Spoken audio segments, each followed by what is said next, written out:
যে কারণে ফেসবুকে পোস্ট করেছিলেন সাব্বির রহমান। হ্যাঁ দর্শক, এবার তারই প্রমাণ দিলেন এক ভিডিও বার্তায়। হ্যাঁ দর্শক, লাইভে এসে এক ভিডিও বার্তায় যে কারণে পোস্ট দিয়েছেন এটার ব্যাখ্যা দিয়েছেন সাব্বির রহমান। এইসবের বিস্তারিত জানুন পুরো ভিডিওটিতে। দর্শক, আয়ারল্যান্ডের বিপক্ষে সাব্বির রহমানের খেলার কথা ছিল, কিন্তু তাকে স্কটে নেয় নাই। তারপর সাব্বির রহমান একটি পোস্ট করেন যেখানে লিখেন একেবারে জুখার।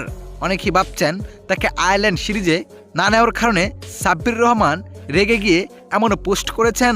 তবে তারই উল্টার প্রমাণ দিলেন সাব্বির রহমান, যেখানে লাইভে এসে সাব্বির রহমান বলেন, আমি একটি পোস্ট করেছিলাম, অনেকেই ভাবছে আমাকে আয়ারল্যান্ড সিরিজে না নেওয়ার কারণে আমি এমন পোস্ট করেছি, কিন্তু বিষয়টা এরকম না। এটা আমার একটি পার্সোনাল বিষয় ছিল, যার কারণে আমি এরকম একটি পোস্ট করি। আশা করি আপনারা বুঝতে পেরেছেন। তো দর্শক, কি মনে হয় আপনার কাছে যে আয়ারল্যান্ড সিরিজে দলের সুযোগ না পাওয়ায় এমন পোস্ট করেছেন সাব্বির রহমান, নাকি তার পার্সোনালি বিষয় ছিল? কি মনে হয় আপনার কাছে? অবশ্যই জানিয়ে দিবেন আপনার মতামত এই ভিডিওর কমেন্ট বক্সে। ধন্যবাদ।